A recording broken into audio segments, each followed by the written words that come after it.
11 when she got in the wreck? About maybe close to 10 or 11 going on. He was only a year and a half older than me. How old was he when the place, with the house fire? Well, that was in 65 or 6, something like that. He was about And he was about 14 or so. Not everybody was in the house though. No, I was over to neighbors, and I was over to neighbors, and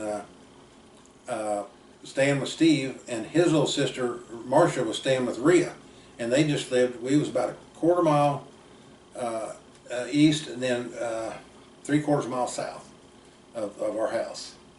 And I woke up that night. Of course, me and Steve slept in this bed, and it was kind of like a sunroom by the house. It was right by pretty close to the road, and this cow was out, and she was standing right in the road bawling, and it woke me up, and I had this weird feeling that something was wrong. And about that time, of course, nobody had doors. We had screen doors. Their door flew open, and Dad run in their house, going, "The house is on fire." Floyd Burrows jumped out of his bed in his underwear, run out in the middle of the floor like it's like, "What?" Dad said, "The house is on fire. Need your phone." And right there around the corner, so Dad got on the phone, and Floyd jumps in his pants and stuff, and they jump in. Dad had come over there in the old Buick, and Dave was with him, and I don't know where Rhea and Marcia was. Maybe they were there too. They stayed there, and me and Dave got back in that Buick. Dad and Floyd took off in the pickup and went back.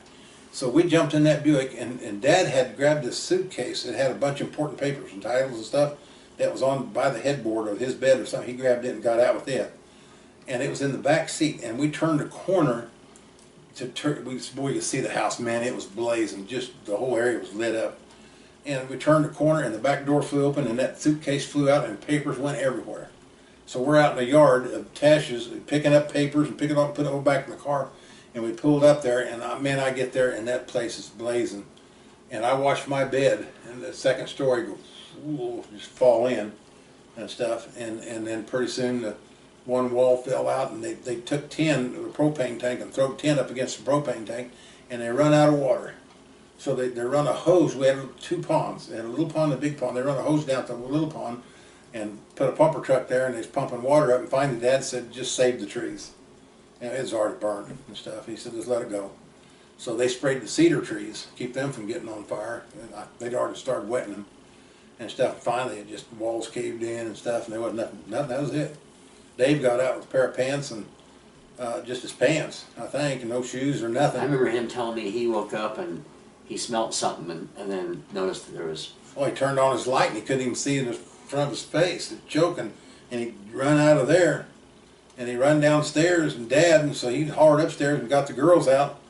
And I think he sent Dave back in. He said, Dave tried to go back and call the fire department, but he choked out. He couldn't. And he got Mom, got everybody got out and stuff. And then that's when Dad run to get the fire department, because we couldn't get to a phone and stuff, and it just burned up. I mean, we had a small basement, probably about the size of this room, maybe like this small basement down there, maybe about the size of this area right here, small basement. It just all fell down. Dad's guns, he had original musket loaders and stuff like that, and the barrels were split and just ruined them and stuff. And finally he fished out what we could. He had a jar of old money, and just a ball, just melted it and saved a few items, and the rest of it he had a dozer come in and just shove it all in that hole.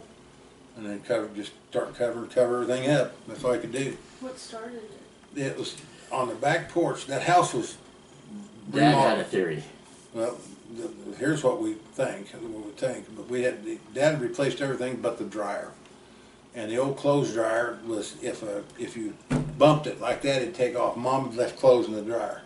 And I think a cat on the back porch or something had jumped on it or done something, and the dryer took off, and it just kept going. And it got hot. And that happened to be on the north side of the house, and Dave's room was up there on the very north side, and the dryer was down here, but it's on the north side. So it started, and it kind of burned around the corner and started burning up that side, and the wind was out of the north pushing it through it. And he's damn lucky. He's lucky he woke up. He didn't choke out. Dad wondered if it wasn't some of Grandpa's engineering with the fuse box. Oh, about putting the, yeah. Because he said he used to put pennies. Very, could have been. Could have been. Back when pennies were really copper, they used to have these the fuses. They're not like they are now, but the fuses were you'd screw them in. With The kind of glass on the You had a outside. glass on the outside and you screw it You in. screw it in. Well, if the fuse popped, you'd have to get a new fuse, or You could stick a penny in there, you know, stuff a penny in it and pull a little thing that pull it down. It'd work. it would now.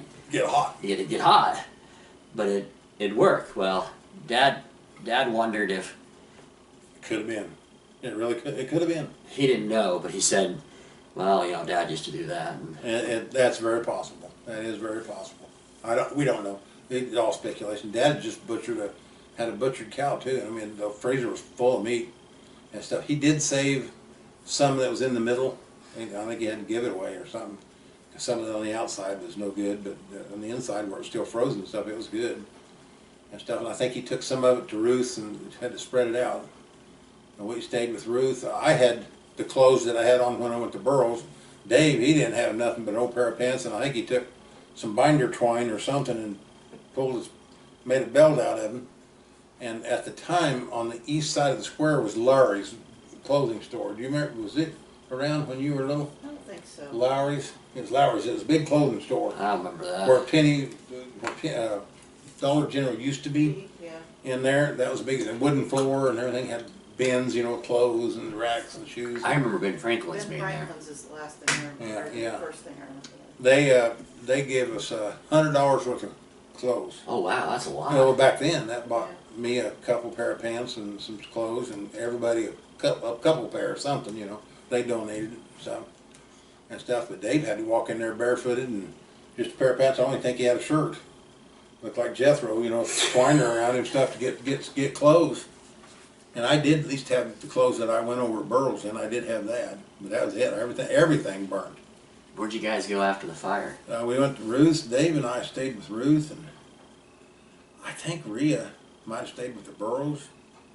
I don't know where the girls went. Judy, I don't know.